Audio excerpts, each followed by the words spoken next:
Bonjour, aujourd'hui je vais vous parler de cette toile qui s'appelle Les Amazones gouttes d'eau remontent le temps avec les dinosaures. C'est une toile qui est actuellement en attente d'encadrement chez les encadreurs réunis et elle mesure 114 cm par 162 et elle est réalisée en acrylique. Je vais donc vous raconter l'histoire de cette toile qui commence par notre fameuse Pierra. Pierra, je vous rappelle que c'est la chef de tribu des Amazones gouttes d'eau, qui est sur son cheval et qui remonte le temps et qui va remonter le temps pour aller à l'époque des dinosaures. Je m'éloigne un peu du tableau pour vous montrer l'aspect général du tableau. Il existe 4 dinosaures, comme vous pouvez le voir, et donc le premier dinosaure auquel je vais m'intéresser s'appelle Trialine.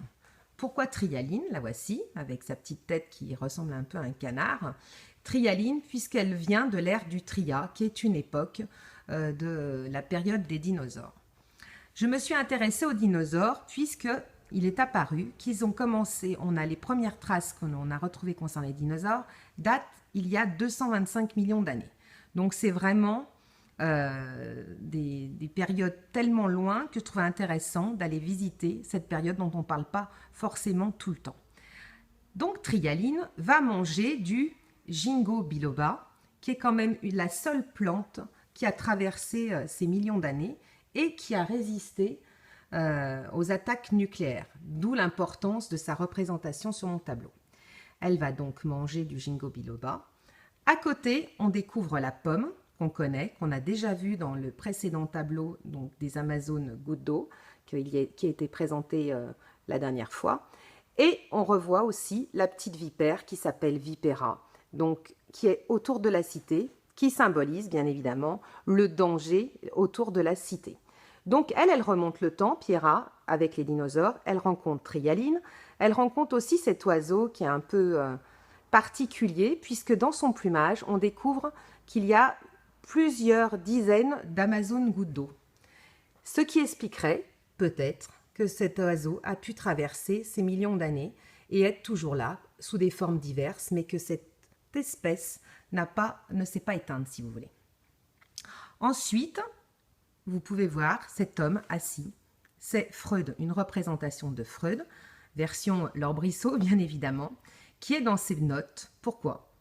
Il est apparu, dans le cadre de ma réalisation et de mes recherches, que la période des dinosaures était associée, dans l'interprétation des rêves par rapport à Freud, à la petite enfance, notamment à la période qui est en dessous des 3 premières années de la vie. Donc je trouvais intéressant de symboliser sa présence. Ensuite, comme vous le voyez, le 3e dinosaure, et celui-ci, est un dinosaure qui est mis dans l'eau, mis dans l'air. Il n'a pas de nom, c'est un dinosaure inconnu, c'est un dinosaure fantasque, c'est un dinosaure créatif. Le 4e dinosaure est ici, c'est pareil, c'est un dinosaure qui symbolise un petit dinosaure commun, banal à cette époque, mais par contre, pas du tout, ce qui n'est pas banal, c'est qu'il regarde les traces par terre des Amazones gouttes d'eau. Ça veut dire qu'il y aurait eu une présence des Amazones gouttes d'eau à l'ère des dinosaures, et également une vraie trace de dinosaure ici, représentée, voyez, avec les petits points à l'intérieur.